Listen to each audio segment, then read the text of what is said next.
தமிழ் தேச மார்க்சிய கழகத்திற்கும் தமிழ் மக்கள் உரிமை முன்னணிக்கும் என்னுடைய பாராட்டுதலை தெரிவித்துக் கொள்கிறேன்.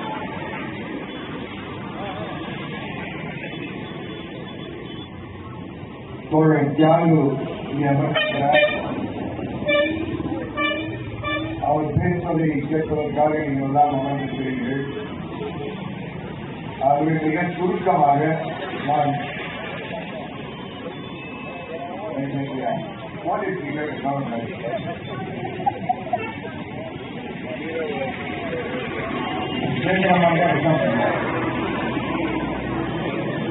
நண்பர்களை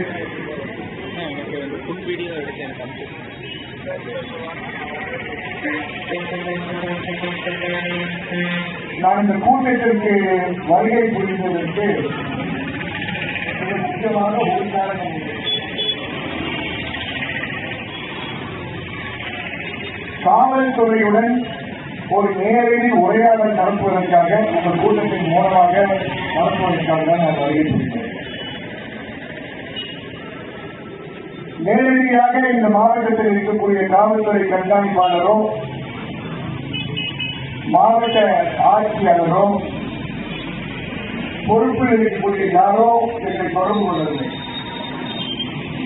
தொடர்பு கொள்ளாமல் இருந்தால் அவர்களுக்கு வகுப்பு நடத்தியிருக்கிறேன். இன்று 4-5 விஷயங்களை மட்டும் மையப்படுத்தி பேசி நான் செல்ல விரும்புகிறேன். இந்த கூட்டத்திற்கு தலைமை தாங்கிக் கொண்டிருக்கக்கூடிய மதியவன் அவர்கள் உங்களுக்கு கடந்த சில மாதங்களாக ஏன் ஒரு வருடத்திற்கு உள்ள அதிகமாக தொந்தரவு கொடுக்கிறார் என்ற பட்டியலை நீங்கள் அவர்கள் வைத்திருக்கிறீர்கள். அது உண்மைதான், அதை மாற்றி கருத்து கிடையாது. இப்பொழுது சந்தேகத்தை காலையில் வரைக்கும் கோர்ட்ல வாதாடி இருந்த ஒரு வழக்கறிஞர் இன்னைக்கு ஏன் எங்க ஊருக்கு தேவையில வந்து பேசிட்டு இருக்காங்க. பக்கத்துல வந்து பேசினா உங்க காதுக்கு கேட்கும்ன்ற காரணத்துக்காக தான் வருகை கொடுத்திருக்கிறோம். எங்களை போன்றவர்களுக்கு ஆழ்ந்த நம்பிக்கை என்னவென்றால் உரிமைகளை தெரிவிக்கின்ற இடம் தெரிவிப்பதில் என்பதை மறந்து விடாதீர்கள். நீதிமன்றத்தில் அதுக்கு பிற்பாடுதான் முதலில் வெற்றி காண வேண்டிய இடம் வந்து தெருக்களில் போராட்டங்கள் மூலமாக. இன்று அவர்கள் எஸ்சி வன்கொடுமை சட்டத்தை பற்றி பேசுவதை வலியுறுத்தி கூட்டத்தை ஏற்பாடு செய்திருக்கிறார்கள். இந்த மாவட்டத்தில் இருக்கக்கூடிய காவல்துறை கண்காணிப்பாளருக்கோ காவல்துறையில் இருக்கக்கூடிய யாருக்கும் தெரியாத சில உண்மைகளை மட்டும் கோர விரும்புகிறேன். மறந்துடாதீங்க, எஸ்சி வன்கொடுமை சட்டத்தினுடைய வரிவை உருவாக்கியது சாதியில் அவருக்கு சாதி நம்பிக்கை கிடையாது. சாதியில் பார்ப்பனராக பிறந்த நம்முடைய ஐயா கிருஷ்ணன் அவர்கள் என்பது பெருமையுடன் கூற விரும்புகிறேன். அதிர்ச்சி யாருக்கு என்றால் இங்க இருக்கக்கூடியவர்கள் கிடையாது. இந்த சட்டத்தை பயன்படுத்தக்கூடாத தீர்மானம் வந்து இருக்கக்கூடிய காவல்துறை அதிகாரிகள் இருக்கிறார். உங்களுக்கு எல்லாருக்கும் சொல்றேன், 1989ஆம் ஆண்டு சட்டம் வருவதற்கு முன்பு கிருஷ்ணன் ஐஏஎஸ் ஓய்வு பெற்றவர் ஆந்திரா மாநிலத்தில் உள்ள ஐஏஎஸ் அதிகாரியாக இருந்தார். மைய அரசு அவரை ராஜீவ் காந்தி அரசு அழைத்து மத்தியில் இந்த போன்ற ஒரு சட்டத்தை உருவாக்க வேண்டிய தேவை இருக்கு என்று கேட்டு அவர் உருவாக்குவதற்கு என்ன செய்தார் என்பதை கூற விரும்புகிறேன். இந்த நாட்டில் இருக்கக்கூடிய சுமார் 60 எஸ்சி வகுப்பை சார்ந்தவர்களை ஒரு அரங்கத்தில் கூட்டு அந்த அரங்கத்தில் இருக்கக்கூடியவரிடம் உங்களுக்கு ஏற்பட்டிருக்கக்கூடிய பிரச்சனைகள் இந்த சட்டத்தில் சொல்றாங்க வன்கொடுமைகள் என்று. அந்த வன்கொடுமைகள் என்ன என்ற கதைகளை கேட்டார். நாங்கள் வார்த்தை கதைகள் சொல்றேன், யாரும் தயவு செய்து தப்பா நினைச்சுக்க வேண்டாம். அந்த கஷ்டமான அனுபவங்களை பதிவு செய்தார். அந்த பதிவை பெற்று அந்த பதிவிலிருந்து உருவாக்கப்பட்ட சட்டம் தான் இந்த சட்டம் அந்த சட்டத்தில் உருவாக்கப்பட்டிருக்கக்கூடிய அந்த அட்ராசிட்டிஸ் சொல்றோமே, வன்கொடுமைகள், இந்த முதல் சட்டத்தில் இருக்கக்கூடிய செக்ஷன் 3 இருக்கக்கூடிய அனைத்து வன்கொடுமைகளும் அந்த அரங்கத்தில் இருக்கக்கூடிய பாதிக்கப்பட்ட எஸ்சி எஸ்டி மக்கள் கூறிய விஷயங்கள் என்பதை தயவு செய்து காவல்துறை அதிகாரிகள் புரிந்து கொள்ளுங்கள். அதுக்காக தான் வந்திருக்கோம். இதை உருவாக்கவில்லை என்றால் அரசியல் சட்டத்தை நம்மால் மதிக்க முடியாது. ஆகவே இதை தண்டிப்பதற்கு இது போன்ற ஒரு கொடூர சட்டத்தை கொண்டு வர வேண்டிய அவசியம் இருக்கு என்ற காரணத்தினால் அதை பட்டியலிட்டார். அவர் பட்டியலிட்ட 1989 இருந்து நான் பெருமையுடன் கூறுகிறேன், நம்முடைய பரமக்குடி ஐயா மறைந்த மூத்த ஐயா பரமக்குடி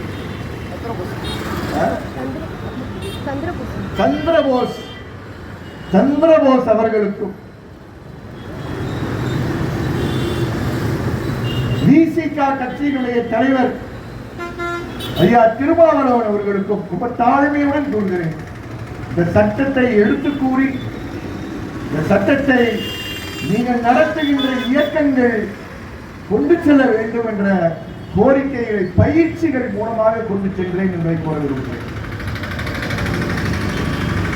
அதனால இது இதுக்கு ஒரு பெரிய இயக்கமாக தீப்பற்றி எரியுதுன்னா அதுக்கு பலர் என்னை விட அதிகமாக பலர் தியாகம் செய்து வகுப்புகள் நடத்தி புத்தகங்கள் எழுதி பாக்கெட்ல வைக்கிற மாதிரி புத்தகங்களை எழுதி இதன் மூலமாக ஒரு எஸ்சி எஸ்டி வகுப்பில் பிரிந்த யாராக இருந்தாலும் பலம் பெற வேண்டும், அரசியல் சட்டம் அவர்களுக்கு கொடுத்திருக்கக்கூடிய அந்த உரிமைகளை முழுமையாக பெறுவதற்கு ஒரு கருவியாக இருக்க வேண்டும் என்ற காரணத்திற்காக கொடுக்கப்பட்ட சட்டம்.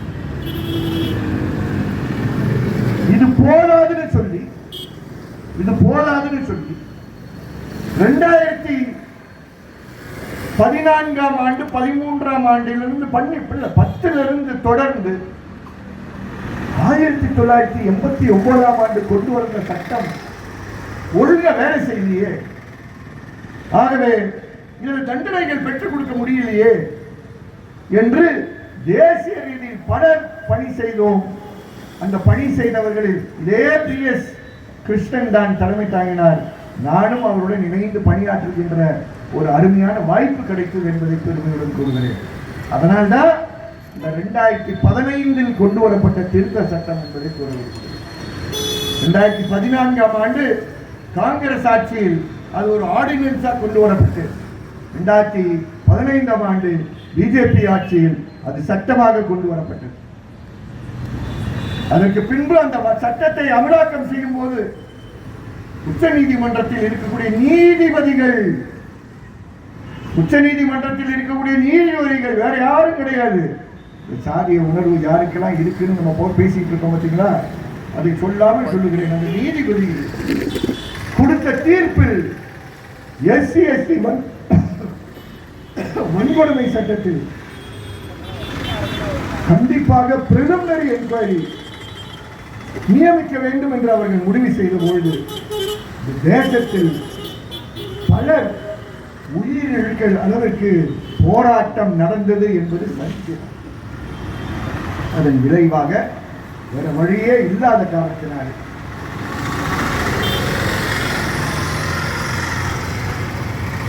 2018ஆம் ஆண்டு 2018 அமெண்ட்மெண்ட் கொண்டு வந்து நோ பிரிலிமினரி என்கொயரி, இந்த முதல் விசாரணைலாம் செய்யறதுலாம் கிடையாது.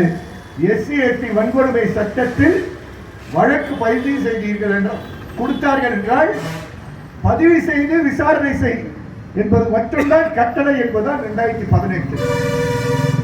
நான் கேட்கிறேன், பொறுப்புடன் கேட்கிறேன், மரியாதையுடன் கேட்கிறேன். இதை உங்கள் மாவட்டத்தில் இருக்கக்கூடிய எஸ்பி கடைபிடிக்கிறாரா? இந்த மாவட்டத்தில் இருக்கக்கூடிய மாவட்ட ஆட்சித்தலைவர்கள் கடைபிடிக்கிறார்களா? அதனாலதான் பிரச்சனை. இந்த கூட்டத்தை நடத்தி கொண்டிருப்பவர்களுக்கு மிக்க மகிழ்ச்சி எனக்கு என்னன்னா, பல சாதிகளை சார்ந்தவர்கள் அமர்ந்து பேசிக் கொண்டிருக்கிறோம். அவர்களும் என்னென்ன பின்னணியில் இருக்கிறார்கள் எல்லாம் எனக்கு முன்னால் பேசிய தோழர் மதியவன் வந்து மிக சிறப்பாக எடுத்து கூறினார். என்னை பொறுத்தவரை இவர்களுக்கெல்லாம் சாதி கிடையாது, இவர்களெல்லாம் ஏன் சாதியை சார்ந்தவர்கள். அது என்னன்னா, நாங்கெல்லாம் மனித உரிமை காப்பாளர்கள் என்ற சாதியை சார்ந்தவர்கள். யாருக்கு மனித உரிமை மீறல் எங்கே ஏற்பட்டாலும் குரல் கொடுப்பதற்காக இருக்கக்கூடிய ஒரே ஒரு சாதி மனித உரிமை காப்பாளர். அந்த சாதியை சார்ந்தவர்கள் தான் நாங்கள் இருக்கிறோம். உங்களுக்கு சாதி சர்டிபிகேட் யாருக்கு கொடுத்தான்னு கேட்பான் நம்ம தாசில்தார். அவங்களுக்கு இப்படி கேட்டு கேட்டு பழக்கம். அதனால கேட்பா, ஐநா சபையில் 1998ஆம் ஆண்டு இது போன்ற பணிகள் செய்கின்றவர்கள் யாராக இருந்தாலும் அவர்கள் மனித உரிமை காப்பாளர்கள் என்ற ஒரு பெயருக்குள் அடங்குவார்கள் என்று ஐநா சபை நமக்கு பட்டியலிட்டிருக்கு. ஆகவே நமக்கு பட்டியல் இனத்தை சேர்ந்தவர்கள், ஆமா, அந்த பட்டியல் யார் கொடுத்தார்கள் என்றால் ஐநா சபை கொடுத்திருக்கு. இந்த பட்டியலுக்கு பேர் என்னவென்றால் மனித உரிமை காப்பாளர்கள் என்ற பட்டியல். அதை விட்டுட்டு இவன் இந்த சாதியை சார்ந்தவன் அந்த சாதியை சார்ந்தவன் சொல்லி கிறுக்குத்தனமா இங்க இருக்கக்கூடிய காவல்துறை அதிகாரிகள் இருந்திருக்காங்க. இது ரொம்ப விசேஷமான கூட்டம்னு சொன்னாரு. எனக்கு இங்க வந்த பிற்பாடுதான் என்ன சிக்கல் என்ன மாட்டியிருக்காங்க நான் புரிஞ்சுக்கிட்டேன். நாளைக்கு வராமல் இருந்திருக்கலாம். ஆனா என்ன மாட்டி விட்டுருக்க சிக்கல் தியாகு என்னன்னா, நம்ம அஜித்குமார் வழக்குல நம்ம சந்திக்கிற மானாமதுரை டிஎஸ்பி இருக்காரு சண்முக சுந்தரம். அவர் இப்ப சஸ்பென்ஷன்ல இருக்காரு. இந்த கூட்டத்தை கேட்டுட்டு இருக்கவெல்லாம் பாவம் எல்லாம் கான்ஸ்டபிளா நிறுத்தி வச்சிருக்காங்க. அவங்க அறையில் உட்காந்து ராஜலட்சுமி கேட்டுட்டு இருப்பாங்க. ராமலட்சுமியா அது எந்த லட்சுமியோ ரூம்ல உட்கார்ந்து இருக்க சிசிடிவி கேமரா கண்டிப்பா ஓடிட்டு இருக்கோம். இல்லைன்னா இங்க யாரோ எடுத்துக்கிட்டு இருப்பாங்க, அவங்க அவங்களுக்கு கொடுத்துருவாங்க. அந்த சண்முக சுந்தரம் இந்த கூட்டத்தில் பேசப்பட்ட 2024ஆம் ஆண்டு வீரப்பன் வழக்கை எம்எஃப் பண்ண மேதாவி சண்முக சுந்தரம். இது எஸ்பிக்கு தெரியுமா? நான் மதிப்பிற்குரிய எஸ்பி கிட்ட கேட்கிறேன், அவர் அன்னைக்கே நீங்க அடக்கி இருந்தீங்கன்னா இந்த மாதிரி தாவி இருக்க மாட்டாரு. இவர் இன்னொரு வழக்கில் எங்கிட்ட மாட்டினார். இந்த மாதிரி மாற்றுறவங்க எப்பொழுது எங்க கையில தான் மாட்டுவாங்க. இதே சண்முக சுந்தரம், உங்க ஊர் சண்முக சுந்தரம் சொல்றீங்கன்னா, மானாமதுரை சண்முக சுந்தரம் அவர் கண்டிப்பா சிபிஐ வழக்கில் உள்ளார போறாரு. அவர் கண்டிப்பா சிபிஐ வழக்கில் உள்ளார போறாரு. அவரை உள்ளே தள்ளாமல் நாங்கள் சார்ந்து இருக்கக்கூடிய தியாகு தலைமையில் செயல்படுகின்ற சித்திரவதைக்கு எதிரான கூட்டு இயக்கம் தூங்காது என்று சண்முக சுந்தரத்துக்கு இங்க இருக்கக்கூடிய அவர்கள் தோழர்கள் மூலமாக சொல்லியுள்ளேன். இந்த சண்முக சுந்தரம் திருமங்கலத்திலிருந்து தென்காசி போற NH ரோடு வைடனிங் சார்ந்து இருக்கக்கூடிய எதிர்ப்பு இயக்கம் தொடர்ந்து எதிர்ப்பு பண்ணுறாங்க. அதுல ஜெயராமன் சொல்லி ஒரு தொழிலதிபர், அவருடைய நிலமும் போது அவருடைய அலுவலகம் போது அவர் அதை முன்னின்று நடத்துகிறார். அவருக்கு துபாயில தொழில் இருக்கு, நல்ல வசதியானவர். ஆனா அனைத்து விவசாயிகள் சார்பாக முன்னின்று போராடுகிற ஜெயராமன். இந்த கூறு சண்முக சுந்தரம் தென்காசியில் அந்த பகுதியில் இன்ஸ்பெக்டரா வேலை பார்த்தாரு. ப்ரமோஷனுக்கு முன்னாடி எங்க வேலை பார்த்தாரு. அந்த ஜெயராமனுக்கு எதிராக குண்டா சாக்கு போட்டவர் இவர் தான். இந்த மாதிரி போராட்ட களத்தில் இருக்கக்கூடியவர்களை நோண்டாத, தொடாத, பக்கத்துல வராத, மதிப்புடன் நடத்தி எத்தனை மேடைகள் சொல்றது. ஒரு தடவை சொல்லலாம், 2 தடவை சொல்லலாம். பேசிய சூடு சொரணை இல்லாம இருந்தா என்ன பண்றது? குண்டா சாக்கு போட முடியும்ன்ற காரணத்துக்காக ஒரு படித்த அதான் சொல்றேன். தென்காசியில மட்டும் அவருடைய அலுவலகத்தில் 300க்கு மேற்பட்டவருக்கு வேலை கொடுத்துக்கிட்டு இருக்காரு. துபாயில வந்து தொழில் நடத்திக்கிட்டு இருக்காரு. அவருக்கு எதிராக குண்டா சட்டமா என்னன்னா, அவருக்கு இருக்கக்கூடிய வழக்கு என்னன்னு பாத்தீங்கன்னா, அவருடைய தோட்டத்துல தேசிய கொடி, அவருடைய நிலத்துல தேசிய கொடியை வைத்துக் கொண்டு அவர் போராட்டம் நடத்தியது ஒரு எஃப்ஐஆர். அவருடைய அலுவலகத்துல எல்லா ரூமும் தாண்டி கடைசியா இருக்கிற ரூம்ல தான் அவர் உட்கார்ந்து இருப்பாரு. அங்க ஒரு விஏ வந்தாரா, அந்த விஏ கதவை திறந்து வாங்கன்னு கூப்பிட்டு ரூம்ல விஏ போட்டு அடிச்சாராங்க. இதை வைத்து ஒரு குண்டா சட்டம் போட்டாரு. அவர் குண்டாஸ்ல வந்து 24 நாட்கள்ல வெளியே வந்துட்டார், அது வேற விஷயம். 24 நாட்கள்ல வந்துட்டாரு. தமிழக அரசிற்கு கெட்ட பெயர் வாங்கி கொடுத்த சண்முக சுந்தரம் தான் என்பதை இந்த நேரத்தில் ஞாபகப்படுத்துகிறேன். இது ஐஜி இன்டெலிஜென்ஸுக்கு தெரியாது, இதுக்கு அவங்களுடைய ஏடிஜிபிக்கு தெரியாது. தேவ ஆசீர்வாதம் இருக்காரு, டேவிட்சன் தேவ ஆசீர்வாதம் அவருக்கு தெரியாது. ஐயா, இந்த கிறுக்கனுங்கெல்லாம் உங்க அரசுக்கு கெட்ட பேர் வாங்கி கொடுக்கக்கூடியவங்க. தயவுசே தப்பா நினைக்காதீங்க, கிறுக்கன்ற வார்த்தை பயன்படுத்துறேன்னு. 25,000 ரூபாய் தமிழக அரசு அந்த ஜெயராமனுக்கு தண்டனை கொடுக்க வேண்டும் என்று ஜஸ்டிஸ் ஆனந்த் வெங்கடேஷ் அவருடைய தீர்ப்பில் கூறினார். இந்த அரசு அதை எதிர்த்து உச்ச நீதிமன்றத்துக்கு சென்றது. உச்ச நீதிமன்றம் வேகமா பணம் கட்டினாரு. இதுவரைக்கும் இன்னும் 25,000 ரூபாய் கட்டல. சண்முக சுந்தரமே, உன் தலையில இன்னொரு 25,000 ரூபாய் இருக்குன்னு மறந்துடாதே சொல்ல வரங்க. இவருக்கு வேணும்னு என்ன மாட்டி விட்டு கரெக்டா இல்லையா? உங்க சண்முக சுந்தரத்துடைய சரித்திரம் இப்படி கையில இருக்கு. அது எங்கன்னா எல்லா போராட்டங்கள் வழியா இருக்கு. அப்போ சில வித்தியாசமான மனசு உள்ள வன்மத்தோடு இருக்கக்கூடிய, சாதிய வன்மத்தோடு இருக்கக்கூடிய, அதிகார வன்மத்தோடு இருக்கக்கூடிய சில காவலர்கள் இருக்கிறார்கள் என்று காட்டுகிறது. அடுத்த சிக்கல் நான் சொன்னேன், கூப்பிடுறதே சிக்கலுக்காக. அடுத்த சிக்கல் 2023 முருகனை போட்டு மிதிச்சிங்க பெரியார் பெரியகுளத்துல அம்பேத்கர் சிலைக்கு அருகாமை. அதை மிக சிறப்பாக மற்றவங்க கூறிட்டாங்க. ஆனா அதை விசாரித்த அதிகாரி யார் என்றால், இன்னைக்கு நாங்கள் குறி வைத்துக் கொண்டிருக்கக்கூடிய உங்க ஏடிஎஸ்பி சுகுமாரன், இப்போ ஏடிஎஸ்பி சிவகங்கையில் இருக்காரு மிஸ்டர் சுகுமாரன் தான் அங்க குறி வைத்துக் கொண்டிருக்கக்கூடிய மூத்த அதிகாரிகள். அந்த சொல்றோம் அஜித்குமார் கேஸ்ல கான்ஸ்டபிள் ஹெட் கான்ஸ்டபிள் மட்டும் குறி வச்சு அடிச்சிருக்கீங்களப்பா, மேல இருக்கவெல்லாம் பொறுப்பு இருக்கான்னு சொல்றாங்க. யார சொல்றோம்? அங்க இருக்க ரமேஷ்குமார சொல்றோம், உங்க ஊரு சண்முக சுந்தரத்தை சொல்றோம், உங்க ஊர்ல பணி செய்த ஏடிஎஸ்பி சுகுமாரனை சொல்றோம்.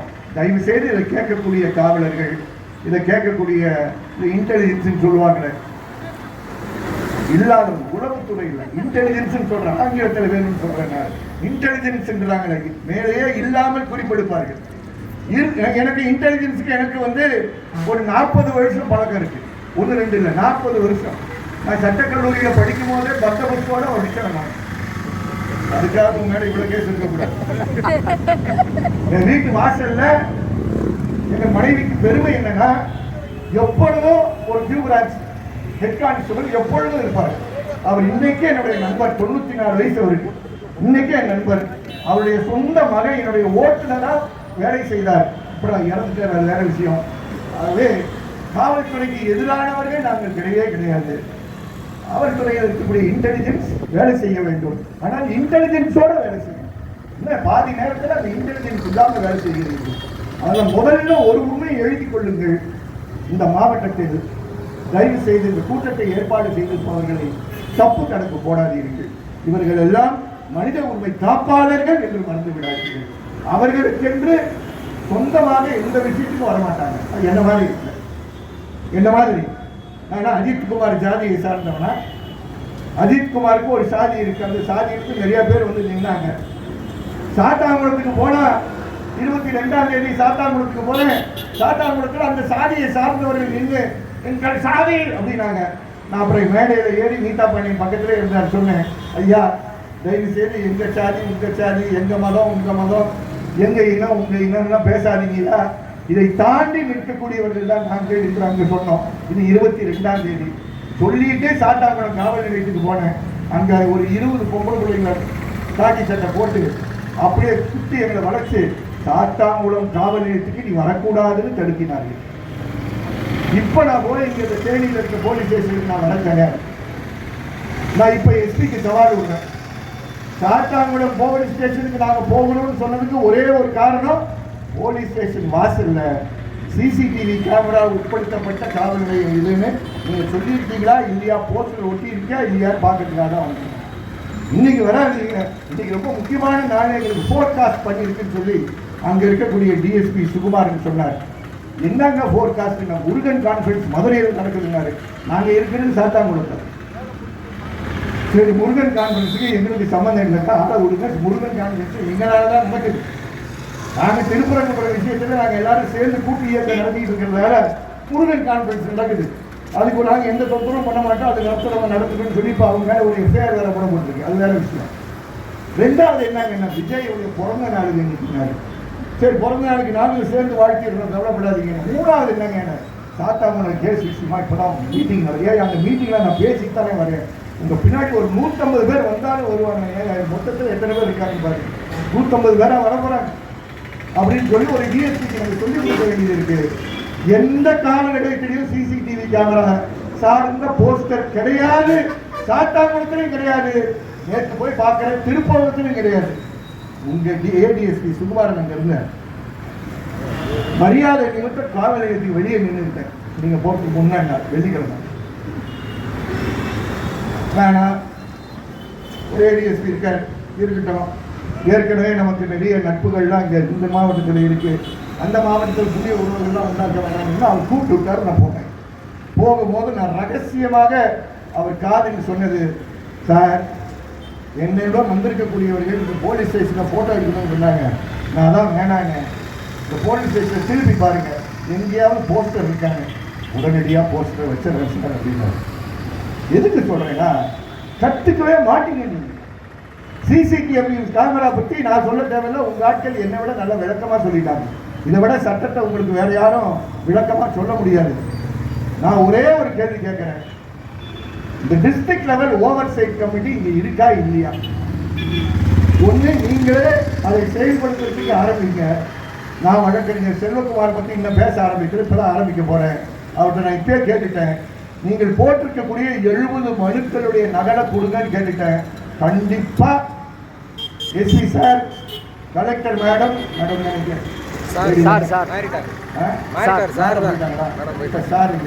சரி அந்த சார் அப்புறம் நீங்க யாரெல்லாம் டிஎல்ஓசியில் வச்சிருக்கீங்களோ உங்களை எல்லாம் உயர் நீதிமன்றத்தில் நிறுத்தக்கூடிய ஒரு நிலையில் நீங்கள் உங்களை தள்ளிக்கொண்டு இருக்கிறீர்கள்.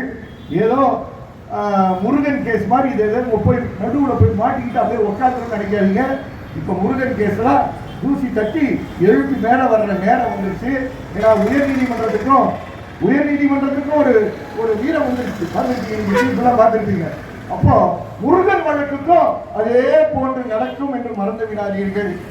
டிஎஸ்பி கீதா அவர்களே மறந்து விடாதீர்கள். இன்ஸ்பெக்டர் மீனாட்சி டிஎஸ்பி கீதாவும் இன்ஸ்பெக்டர் மீனாட்சியும் மறந்துடாதீங்க. இப்போ எல்லாம் நினைப்பீங்கன்னா போலீஸ் பொம்பளை பேராக திட்டிகிட்டே இருக்காரே நினைச்சாதீங்க. ஏன்னா உங்களை பற்றிலாம் ரொம்ப அக்கறையா இருக்கிறது யாருன்னா இந்த மாநிலத்தினுடைய ஏடிஎஸ்பி டேவிட்சன் தேவாசீர்வாதம் ரொம்ப அக்கறையோட இருக்கார். இந்த அஜித்குமார் வழக்குக்கு அப்புறம் நீங்க சில மாற்றங்கள்லாம் கொண்டு வாங்கன்னு கேட்டா டேவிட்சன் தேவாசீர்வாதம் தன்னுடைய மினிட்ஸ் கூட்டத்தினுடைய மினிட்ஸ் 80 ஐபிஎஸ் ஆபீசர் இருந்த கூட்டத்தினுடைய மினிட்ஸ் என்ன சொல்றார்?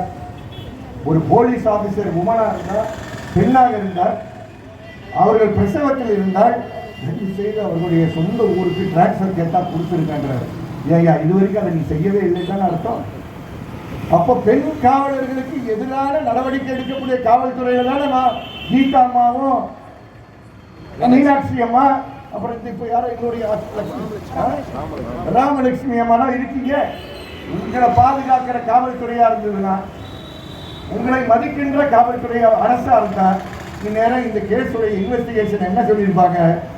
எங்கள் காவல்துறையில் நல்ல ஐபிஎஸ் ஆபீசர்ஸ் இருக்காங்க, எங்கள் காவல்துறையில் நல்ல எஃபிஷியன்ட் டிஎஸ்பிஸ் இருக்காங்க, எங்கள் காவல்துறையில் நல்ல விசாரிக்கக்கூடிய இன்ஸ்பெக்டர்ஸ் இருக்காங்க, சப் இன்ஸ்பெக்டர்ஸ் இருக்காங்க. இவர்களை வைத்து நாங்கள் ஒரு சரியான ஒரு விசாரணை குழுவை போட்டு இன்வெஸ்டிகேஷன் டீமை போட்டு நாங்கள் விசாரிப்போம் என்று சொல்லி இருக்கீங்க. அதை விட்டுட்டு என்ன பண்ணீங்க? உங்க ஆட்சி என்ன பண்ணுச்சு? ஆட்சி என்ன பண்ணுச்சுன்னா கை கழுவி இது சிபிஐ எடுத்துட்டு போட்டுங்க, நாங்கள் கொஞ்சம் பின்படத்தில் பேக் டோரில் நாங்கள் உட்காந்து பார்த்துக்கிட்டு இருக்கோம், சிபிஐ என்ன சொல்லுதுன்னு பார்க்குறோன்னு உட்காந்தாங்க. அந்த நீதிமன்றத்தில் இருக்கக்கூடிய காவல்துறை அதிகாரிகள் நல்லவர்களை வைத்து விசாரிக்க வேண்டும் என்று சொன்னவன் தான் நான் என்பதை பெருமையுடன் கூற விரும்புகிறேன். பெண் காவலர்களுக்கு நீங்கள் பந்தோபஸ்து டியூட்டிலாம் கொடுக்கக்கூடாது. அதனால பந்தோபஸ்து டியூட்டிக்கு நீங்கள் இன்ஸ்பெக்டர் வரல. இப்போ நீங்கள் கேட்டீங்க ஏங்க நம்ம லக்ஷ்மி இங்கே வரல அப்படின்னு அவங்க சொல்லிட்டாங்க. பந்தோபஸ்து டியூட்டிக்கெலாம் யாரும் லேடிஸ் வரக்கூடாது, எல்லாம் ஆண்கள் தான் இருக்கணும். தேவாசீர்வாதம் இதுதான் முதல் பெண்கள் காவல் நிலையத்தை உருவாக்கிய தமிழகத்துடைய நிலை இன்று என்று பரிதாபத்தோடு கூற விரும்புகிறேன். இரண்டாவது, ஒரு வழக்கறிஞராக இருக்கணும்னா ஒரு தரமான மனிதனாக இருக்கணும். படிச்சு வக்கீல் சொன்னா போதாது. என்கிட்ட இன்னைக்கு மனுதாரராக ஒரு தம்பி கார்த்திக் ராஜானே அஜித்குமார் வழக்கில் ஒருவர் வந்திருக்கிறார். 2024 பதிவு செய்த வழக்கறிஞர். எவ்வளவு தரமான ஒரு இளைஞர். எங்களை அவர்கள் பாராட்டும் போது பத்திரிகையில் சொன்ன பாராட்டம்னா இந்த தம்பியை பாராட்டுங்க, பாராட்டணும்னா பக்கத்தில் இருக்க இன்னொரு இளம் வழக்கறிஞர் கணேஷ்குமாரை பாராட்டுங்கள். இந்த பாராட்டுகள்லாம் இளம் வழக்கறிஞர்களுக்கு போவதில்லை. தெய்வம் இருக்காங்க. இவர்களை போன்ற வழக்கறிஞர்கள் தரமான மனிதர்கள். அது போன்ற தரமான வழக்கறிஞர் தான் செல்வகுமார் என்று மறந்து விடாதீர்கள். இந்த வழக்குகள்லாம் எடுத்துட்டு செல்வகுமாரை குறி வைக்கிறீங்க. நீங்க குறி வச்சா நாங்க குறிப்பு எழுத மாட்டோமா? அது யார்? அவர் மோடியில புதுசா ஒரு டிஎஸ்பி வந்திருக்காரு. அவருக்கு இன்னும் பாடம் கற்றுக்க மாட்டாரா சுனில்? இந்த மோடியில இருக்க டிஎஸ்பி சுனிலுக்கு நாங்க பாடம் கற்றுக் கொடுக்கணுமா? ஏற்கனவே நான் சொல்லிட்டேன். இங்க இருந்து போனவருடைய நிலைமை என்னன்னு சொல்லிட்டேன். இங்க இருந்து போனவர் எங்க ஊர் போனவர்னு பார்த்தீங்க. 2 பேரை குறிப்பிட்டு சொல்லிட்டேன். இப்போ மோடி சுனில் மேலே கை வைக்கணுமா? அசிங்கமா இல்லையா ஒரு வழக்கறிஞர் எப்படி நடத்துறதுன்னு? ஒரு வழக்குக்காக வழக்கு விஷயமாக ஒரு உயர் அதிகாரியாக நீ டிஎஸ்பியாக மோடியில் அமர்ந்திருக்கக்கூடிய என்ற காரணத்தினால் செல்வகுமார் வழக்கறிஞர் வந்தால் அந்த செல்வகுமார் வழக்கறிஞருக்கு எதிராக அவனை கைது செய்வை, அவர் மேல் வழக்கு போடு என்று சொல்கிறாயா? உனக்கு தைரியம் இருந்தா வா, இங்க வா, என்கிட்ட வா பார்ப்போம், என்கிட்ட வா பார்ப்போம். இதை கேட்டு ஒரு எஸ்பி அமைதியாக இருக்கிறீர்களா? உங்களை எல்லோருக்கும் எதிராக நடவடிக்கை எடுக்கக்கூடிய இயக்கங்களை சார்ந்தவர்கள் நாங்கள் இந்த நேரத்தில் எச்சரிக்கை விடுகிறோம். ஒரு வழக்கறிஞரை நீங்கள் தயவு செய்து சட்ட ரீதியாக தொடர்ந்து நடவடிக்கை எடுத்துக் கொண்டிருக்கக்கூடியவரை நீங்கள் இவ்வளவு கீழ்த்தரமாக நடத்துவதற்கு என்ன? ஏன் எல்லா வழக்கும் அவர்தான் நடத்துறாரு. ஆமா, நடத்துவாரு. அதுக்காக அவர் படிச்சிருக்காரு. அதாவே அவரை வக்கீல் இவரை வக்கீல் இல்லைன்றோம். அவர் ஒரு படித்த மட்டும் வழக்கறிஞர் கிடையாது. அதை உள்வாங்கி, அரசியல் சட்டத்தை உள்வாங்கி, அவர் பேசுகின்ற ஒவ்வொரு விஷயத்தையும் உள்வாங்கி தைரியத்துடன் செயல்படுகின்ற ஒரு நல்ல வழக்கறிஞர். அவருடைய வளர்ச்சியை கடந்த 2 வருடங்களாக பார்த்து வியப்பு அடைந்தேன் என்பதை கூறுவதற்காக தான் இன்னைக்கு வந்தேன். மனித உரிமை காப்பாளர் சொல்லும் போது வக்கீலும் மனித உரிமை காப்பாளர். வழக்கறிஞர் பணியின் மூலமாக மனித உரிமைகளை காக்கக்கூடிய பணியில் ஈடுபட்டிருக்கக்கூடியவர் அவர்கள். அடுத்தபடியாக இந்த மாவட்டத்தில் இந்த சிசிடிவி கேமரா 70 போட்டிருக்காரு. நீங்க எப்படி சிக்கினீங்க பாத்தீங்களா? தம்பிக்கு வாங்க. சரி மகாராஜா நல்லா பார்த்துக்கணும். இதை பார்க்கறவங்களாம் இவரை பார்த்து தைரியம் வாங்கிக்கணும். இவர் ஒரு வாரத்துக்கு முன்னாடி இந்த தோழர்கள் தான் எங்கிட்ட அழைச்சிட்டு வந்தாங்க. இந்த போலீஸும் கொஞ்சம் கரெக்டாக தேவையாக இருந்தால் வீடியோ கூட எடுத்துட்டு வந்து பிரச்சனை. இந்த தம்பி ரமேஷ் அலுவலகத்துக்கு வரும்போது கை நடுங்கிட்டு நான் ஏதோ மேடைக்காக பேசுறது லைசன்ஸ் நினைக்கலாம். ஏன்னா சித்திரவதை என்றால் என்ன என்பதை நேரடியாக அனுபவித்தவர் அவர். 14/1/25 தேவதானப்பட்டி காவல் நிலையத்தில் வைத்து அவருக்கு அடித்த சம்பவம் உங்களுக்கு தெரியும். நான் எடுத்து சொல்ல தேவையில்லை. ஆனால் அனுபவித்தவர் இந்த ரமேஷ் என்ற அந்த இளைஞருக்கு மறந்தாதீங்க. அந்த பாதிப்பு, சித்திரவதையுடைய பாதிப்பு எவ்வளவு உள் போகுது என்றால் அவரால் அதுக்கப்புறம் அதை சொல்றதை பத்தியோ அதை பத்தி யாரோ பேசினாலும் நடுங்கக்கூடிய நிலவுக்கு இருந்தது. இப்போ 9 பேர் ஏற்கனவே அங்க நடுங்கிட்டு இருக்கான். சாத்தாங்கள 9 பேர். இப்ப அது 9+5 9 உள்ள இருக்காங்க. 5 வருஷமா இருக்காங்க. எத்தனை வருஷம்? 5 வருஷமா இருக்காங்க. அதுல லீடர் மிஸ்டர் ஸ்ரீதர் அவர் இருக்காரு. இப்ப போயிருக்கிறது யாரு? 5 பேர் போயிருக்காங்க. இவ்வளவு ஜாமீன் கொடுத்துருக்காங்க. என்ன விட்டுருவோமா? இந்த 5ஓட சேர வேண்டிய எங்க 4 இருக்கு. 9+9 தான் எங்க ஜாக்டுடைய கணக்கு. நீங்க யாரு சார் அந்த 4 இருக்கீங்க? சிபிஐ இந்த 4 யாருன்னு சொல்லுவாங்க. ஆனா மறந்துடாதீங்க, உங்க மாவட்டத்துக்கு நெருக்கமான 2 பேர் உள்ளார சொல்லுவாங்க. நான் ஏற்கனவே பேர் சொல்லிட்டே பேரை சொல்லிக்கிட்டே இருக்குது. எனக்கே கஷ்டமா இருக்கு. இந்த மாவட்டத்தில் போன 2 பேர் இருக்காங்கல்ல, அந்த 2 பேர் பட்டியலில் இருவீங்க.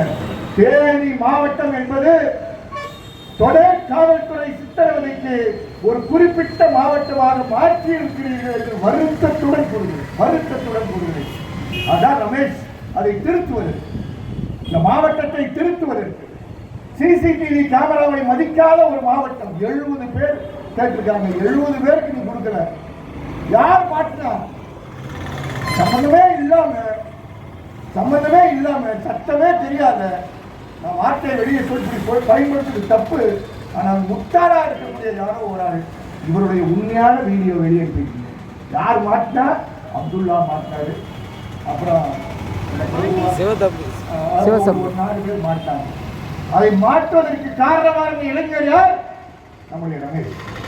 கண்டிப்பாக நம்புங்கள், அந்த காவலர்கள் இறுதி வரை இந்த இயக்கம்தான் தொடர்ந்து சித்திரவதைக்கு எதிராக இந்த மண்ணில் இருந்து ரமேஷுடைய வழக்கை கொண்டு செல்வார்கள் என்று மறந்துள்ளேன். ரமேஷ் தைரியமா இருக்கு. ஆட்டோ ஓட்ட போயிட்டு இருக்கல, யாரும் வந்தாங்க அதுக்கப்புறம் வீட்டுக்கு வரவே மாட்டாங்க. பக்கத்தில் வந்தாலும் எனக்கு போட்டு போயிருக்கு. அதனால எதுவும் வெற்றி பேச்சு பேசுறதுக்காக நம்ம வரல. எல்லாமே எந்த வழக்கு பேசுறாலும் எல்லாமே சாட்சியத்துடன் காரியத்துடன் நடத்தி கொண்டு இன்னைக்கு சிசிடிவி கேமரா சம்பந்தமாக எந்த மாவட்டத்தினுடைய டிஸ்ட்ரிக்ட் லெவல் ஓவர்சைட் கமிட்டி செயல்படாமல் இருக்கோம். அதை செயல்பட வைத்தது யார் என்றால் நான் கிடையாது, யாரும் கிடையாது, வேற யாரும் கிடையாது, ரமேஷ் தான் செயல்பட வைத்திருக்கிறார். இப்போதான் சிசிடிவி கேமரா வேலை செய்யல, சிசிடிவி கேமரா ஃபுட்டேஜ் 30 நாளைக்கு மேலே இல்லை, இந்த பொய்யெல்லாம் சொன்னா பாருங்க. இப்போதான் உங்களுக்கு புரியும் ஆட்டாடி சிசிடிவி கேமராலாம் என்னன்னு புரியும். நாங்கள் எல்லா சிசிடிவி கேமராவும் கடந்த 18 மாதத்தில் இருக்கக்கூடிய ஃபுட்டேஜ் கேட்க போறோம். கேட்டு நாங்கள் ஆராய்ச்சி நடத்துறோம். இந்த மாவட்டத்தில் இருக்கக்கூடிய காவல்துறை கண்காணிப்பாளருக்கு அவருடைய மதிப்பான கவனத்திற்கு கொண்டு செல்கிறேன், தாழ்ச்சியுடன் கூறுகிறேன். இந்த சிசிடிவி கேமரா வழக்கு நம்முடைய பரம்வீர் சிங் வழக்கில் உச்ச நீதிமன்றத்தில் வழக்கில் தலையீடு செய்தது நான் என்பதை இந்த நேரத்தில் வெளியே சொல்ல விரும்புகிறேன். அதனால இந்த கட்டளைகள் வந்தது உச்ச நீதிமன்றத்துடைய தீர்ப்பில் இருக்கக்கூடிய 24 மணி நேரம் இருக்க வேண்டும், 24 hours ஆடியோ வீடியோ என்றெல்லாம் இருக்கு. பார்த்தீங்களா, இதை விட அதிகமான பட்டியல் போட்டு மதிப்பிற்கும் மரியாதைக்குரிய மூத்த வழக்கறிஞர் senior advocate designated senior advocate Nithya Ramakrishnan அவர்கள் தான் வாதாடி நமக்கு பெற்றுக் கொடுத்திருக்கக்கூடிய மகத்தான தீர்ப்பு. இந்த தீர்ப்பை கம்ப்ளீட்டா முழுமையாக அமலாக்கம் செய்யக்கூடிய மாவட்டமாக இந்த மாவட்டமாகும். ஆகவே எஸ்சி வன்கொடுமை சட்டத்திலும் சாதிய பாகுபாடுடன் பணி செய்கின்ற பல காவலர்கள் பல நீதிபதிகள் இந்த மாவட்டத்தில் இருக்கிறேன். தயவு செய்து இது ரொம்ப நாள் ஓடாது, கொஞ்ச நாள் ஓடும், ரொம்ப நாள் ஓடாது. அதை கண்டிப்பாக நிறுத்துவதற்கு எல்லா இயக்கங்களும் இணைந்து வருவோம் என்பதை இந்த நேரத்தில் கூறி என் பக்கத்தில் ஒருவர் உட்கார்ந்துருக்கிறார். அவர் எந்த இயக்கத்தை சார்ந்தவர் கேட்டால் அவர் பேர் மணிகண்டன் சொன்னார். ஆதித்தமிழர் பேரவை. ஆதித்தமிழர் பேரவையினர். நல்லா இருக்கீங்களா? நல்லா இருக்கீங்க. 2005ஆம் ஆண்டு எனக்கு எதிராக ஒரு ஹிஸ்டரி ஷீட் போட்டாங்க. இப்போ என்ன நடத்திக்கிட்டே இருக்காங்க. நான் இப்போ சவால் விடுறவங்க எஸ்பியை எல்லாம் அவர் இருக்கக்கூடிய சரகத்துடைய டிஎஸ்பியை உங்களுக்கு மாடசாமி வெர்சஸ் ஸ்டேட் ஆஃப் தமிழ்நாடுங்கிற வழக்கு தெரியலைன்னா போட்டு பார்த்து கற்றுக்குங்க. அந்த வழக்கை வாதாடிய ஒரு நல்ல வாய்ப்பு எனக்கு கிடைச்சது. நீங்கள் யார் மேலே ஹிஸ்ட்ரி ஷீட் போட்டாலும் அந்த ஹிஸ்ட்ரி ஷீட்டை 6 மாதத்துக்கு ஒரு முறை நீங்கள் ரிவ்யூ பண்ணுங்க. எப்படா போட்டான்னு கேட்டால் 2005ஆம் ஆண்டுன்ற அந்த ஹிஸ்ட்ரி ஷீட் மட்டும் இன்னைக்கு இருக்கட்டும். நாளைக்கு இருக்கு 482ல அந்த ஹிஸ்ட்ரி ஷீட் போட்ட டிஎஸ்பி மேலே அந்த ஹிஸ்ட்ரி ஷீட் ரெக்கார்ட்ஸ்லாம் கொண்டு வான்னு சொல்றது. இதெல்லாம் எதுக்கு சொல்றோம்னா, உங்களுக்கு முறையாக சட்ட ரீதியான வகுப்பு நடத்துவதற்கு ஆட்கள் இல்லைன்னா எடுத்து காட்டுகிறது. அது எஸ்சி ஆக்டாக இருந்தாலும் சரி, அல்லது அது சிசிடிவி கேமரா சார்ந்த விஷயங்களா இருந்தாலும் சரி, எப்படி ஃபோர்ஸ் பயன்படுத்தணுன்ற விஷயமா இருந்தாலும் சரி, காவல் நிலையத்தை எப்படி நடத்தணுன்ற விஷயமா இருந்தாலும் சரி, எப்படி விசாரிக்க வேண்டும் என்ற விஷயம் இருந்தாலும் சரி, உங்களுக்கு இந்த மாவட்டத்தில் பல விஷயங்களை மாற்ற வேண்டும் என்று ஒரு நிலை இருக்கு. நாங்கள் அதை செய்ய தயார். நாங்கள் சொல்லுவோம், நான் கிடையாது. இங்கே வகுப்பு நடத்துவதற்காக இத்தனை பேர் இருக்காங்க, இவர்களெல்லாம் செய்ய தயார். நல்ல ஒரு உறவை வைத்துக் கொள்ளுங்கள். நல்ல உறவு வைத்துக் கொள்வதை நீங்கள் வேற மாதிரி தவறாக புரிஞ்சுக்காதீங்க. இவர்கள்லாம் நேர்மையானவர்கள். நம்முடைய பாக்கெட்டுக்குள்ளார காசை வச்சுக்கிட்டு உங்கள்கிட்ட கொடுக்கவோ உங்கள்கிட்ட வாங்கி அவங்க பாக்கெட்டில் போடக்கூடிய ஆட்கள் இவர்கள் கிடையாது. சாதிகளுக்கு அப்பாற்பட்டு, மதங்களுக்கு அப்பாற்பட்டு ஒரு செங்கொழியின் தலைமையின் கீழ் செயல்படுகின்ற செயல் வீரர்கள் இவர்கள். தயவு செய்து இவர்கள் தப்பு கணக்கு போடாதீர்கள். நீங்கள் தப்பு கணக்கு போட்டிருக்கிறீர்கள் என்பதை கூறுவதற்காக தான் இன்று வந்தேன் என்று கூறி, இந்த வழக்குகள்லாம் வெறும் கோப்புகளாக இருக்காது. இந்த வழக்குகள்லாம் கண்டிப்பாக நீதிமன்றத்தில் வாதாடுகின்ற வழக்குகளாக இவர்கள் மேல் நீங்கள் 13 இயக்கத்தை சார்ந்தவர்களுக்கு 35 BNSS ஸ்டேஷனுக்கு வர சொல்லி எல்லாரையும் நீங்கள் இப்போ சார்ஜ் போட போறீங்க. எல்லாரும் போராடினதுக்காக இல்லையா? அது நம்ம இந்த கேஸ் தானப்பா, விக்னேஷ் கேஸ்ல. இந்த விக்னேஷ் கேஸ் உங்க உயர் அதிகாரி வரைக்கும் அக்கறை இருக்கு. உங்களோட உயர் அதிகாரிகளை நாங்கள் சந்திக்கும் போது உங்களுடைய உயர் அதிகாரியை இங்க இருக்கக்கூடிய தோழர்களுடன் இணைந்து ரமேஷோட போட்டு நாங்கள் போகும்போது அவர்கள் விக்னேஷ் வழக்கு முடிஞ்ச உடனே உங்கள் ஐஜியிடம் பேசியது விக்னேஷ் கேஸ். விக்னேஷ் கேஸ் அவங்களுக்கு ஞாபகம் இருக்கு. அது எந்த அளவுக்கு ஞாபகம் இருக்குன்னா இன்னும் அவங்களுக்கு நஷ்டம் கிடைக்கலையா என்று ரொம்ப ஆதங்கத்துடன் கேட்டார். எனவே உயர்மட்டத்தில் இவ்வளவு நல்ல ஒரு அதிகாரியை வைத்துக் கொண்டு கீழே இருக்கக்கூடியவர்களாம் ஏன் இப்படி இருக்கிறீர்கள் என்ற சந்தேகத்தோடு இந்த கூட்டத்துக்கு வந்தாங்க. தயவு செய்து திருந்துண்டு உங்களை வைவதற்காக வரவில்லை. ஆனால் இந்த மாநிலத்திற்கு போகக்கூடிய தவறான சக்திகள் இங்கிருந்து போறவங்களாம் மாநிலத்தில் தவறான சக்திகளாக ஆட்சிக்கு கெட்ட பெயர் வாங்கி கொடுக்கக்கூடியவர்கள்லாம் இந்த மாவட்டத்தில் பணி செய்து போவர்கள் தான் என்பது எடுத்துக்காட்டு. இந்த சண்முகசுந்தரம் எடுத்துக்காட்டிட்டாரு, சுகுமாரன் எடுத்துக்காட்டிட்டாரு, அப்துல்லா எடுத்துக்காட்டு. அப்துல்லா ராம்நாடு போயிருக்கு, கஷ்டப்பட்டு ராம்நாடு வந்தாரு. இப்போ பாதுகாப்பாக ராம்நாடு போயிருக்காரு. அது மாதிரி மற்றவங்களாம் வெவ்வேறு மாவட்டத்துக்கு போயிருப்பாங்க நினைக்கிறார். தயவு செய்து இந்த மாவட்டத்தில் திருத்த வேண்டிய விஷயங்கள் பல இருக்கு. இந்த மனித உரிமை காப்பாளர்களை மதிக்கின்ற காவல்துறையாக இருங்கள் என்று கேட்பதற்காக மட்டும்தான் இந்த பல வேலைகள் இருக்கு. பல வேலைகளை தள்ளி வைத்து வந்தது ரொம்ப நாளாக 2013 பார்த்துருக்கோம், 2023 பார்த்துருக்கோம். தொடர்ந்து இதே நிலைதான் இருக்கு. இதுக்கு ஒரு முற்றுப்புள்ளி யார் வைத்தார்னா ரமேஷ் தான் வச்சிருக்காரு. ரமேஷ்ல மட்டும்தான் நீங்க தலை குனிஞ்சீங்க, மறக்காதீங்க. ரமேஷ் போன்றவர்கள் உங்கள் பல வெளியில் தலை குனிய வைப்பார்கள். தேவதானப்பட்டியில தெற்கு தெருன்னு ஒன்று இருக்கு, எஸ்பி கேட்டுக்கலாம். தெற்கு தெருன்னு ஒன்று இருக்கு. அந்த தெற்கு தெருவில் யார் இருக்கான்னு உங்களுக்கு எல்லாருக்கும் தெரியும். அந்த தெற்கு தெருவை சார்ந்தவர்கள் அந்த தெற்கு தெருவில் இருந்து மட்டும்தான் தேவதானப்பட்டியுடைய மெயின் தெருவுக்கு வர முடியுமா? உண்மையா? உண்மையா? அவர்கள் வேற ஏதோ சந்தில வர்றதா இருந்தானா அது மறுக்கப்பட்ட இடம். அந்த இடங்களில் தெற்கு தெருவை சார்ந்தவர்கள், சாதியெல்லாம் பேர் சொல்ல விரும்பினார் அசிங்கம், அந்த தெற்கு தெருவை சார்ந்தவர்கள் நடந்தால் நீண்ட தராதவர்களாக இருப்பார்கள் காரணத்திற்காக மற்ற தெருக்களுடைய என்ட்ரன்ஸ் எல்லாம் மூடி வச்சிருக்காங்க. இது உண்மையா பொய்யா? தயவு செய்து எஸ்பி அவர்களே இந்த கூட்டத்தின் வாயிலாக உங்களை கேட்கிறேன். தயவு செய்து இந்த தேவதானி பற்றி இன்ஸ்பெக்டர் கேள்வி, யார் இப்படி ஒரு கூட்டத்தில் ஒரு ஆள் பொறுப்பு இல்லாமல் பேசுறாரு, அது உண்மையா இல்லையான்னு கேளுங்க. இல்லைன்னா விட்டுருங்க. நாங்கள் அதை எடுத்து உயர் நீதிமன்றத்துக்கு கொண்டு போவோம். இந்த தம்பி ரமேஷ் ரமேஷ் தான் இல்லை வக்கீல் எனக்கு திருப்போணம் கேஸ் கார்த்திக் ராஜா மாதிரி எங்களுக்கு இன்னொரு செல்வகுமார் கிடைக்க மாட்டாரா? ஒரு பொதுநல வழக்க போட தீண்டாமை அவன் சொல்லிதான் மாற்றிக்கிறான். தீண்டாமையை தெரிந்தும் அந்த தீண்டாமையை நிறுத்த மறுத்தால் நீங்களும் செக்ஷன் 4 குற்றவாளி என்று மறந்து விடாதீர்கள் என்று பொறுப்புடன் கூறுங்கள். அது மாவட்ட ஆட்சித்தலைவராக இருந்தாலும் சரி, அது டிஆர்ஓவாக இருந்தாலும் சரி, அது ஆர்டிஓவாக இருந்தாலும் சரி, அது எஸ்பியாக இருந்தாலும் சரி, டிஎஸ்பியாக இருந்தாலும் சரி, நீங்களும் தவறுகிறீர்கள் என்றுதான் செக்ஷன் 4 கூறுகிறது. அந்த நிலைக்கு எங்களை தள்ளாதீர்கள் என்று கூறி சட்டத்தினால் எல்லாத்தையும் மாற்ற முடியாது. ஆனால் இது போன்ற இயக்கங்களுக்கு செயல்படுவதற்கு போய் படிங்க. SC atrocities act chapter 4 section 15A உட்பிரிவு 12 பாருங்க.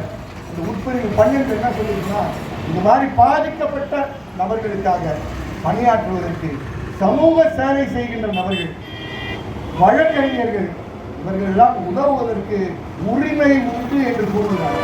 அப்ப அந்த மனிதன் இந்த இயக்கமெல்லாம் கூட்டாக இதுவரைக்கும் உங்கள்கிட்ட செய்கிறார். அவங்களுடைய உரிமை எங்கிருந்து பெற்றார்கள்? எஸ்சிஎஸ்டி வன்கொடுமை சட்டத்தில் பிரிவு 15A உட்பிரிவு 12 கீழ் அவர்கள் பெற்றார்கள். ஆகவே நீங்கள் அவர்களுக்கு எதிராக ஜாதி ரீதியாக செயல்படுறாங்கன்னு சொல்றீங்கல்ல, இப்போ பேச்செல்லாம் மாற்ற வேண்டியதுதான். சட்டத்தில் அதுக்கு இடம் கொடுத்திருக்கு. இதெல்லாம் தெரிந்துதான் இந்த சட்டத்தை மாற்றி கொண்டு வரும்போது அந்த குழுவில் பணி செய்தோம் என்பதை பதிவு செய்து இவர்கள்தான் சட்ட ரீதியாக பணி செய்கின்றவர்கள், சட்டத்துக்கு உட்பட்டு பணி செய்பவர்கள். சட்டம் தெரியாதவர்கள் நீங்கள் சட்டம் படிப்பதற்கு உங்களுக்கு தேவை இருந்தால் சொல்லுங்க. அன்னைக்கு நான் சில பேருக்கு வகுப்பு நடத்துறேன்னு சொன்னேன். உங்களுக்கு நடத்த தயார். தேவைன்னா அந்த தாழ்ச்சியாச்சும் உங்களுக்கு இருக்கட்டும், நாங்கள் நடத்த தயார்.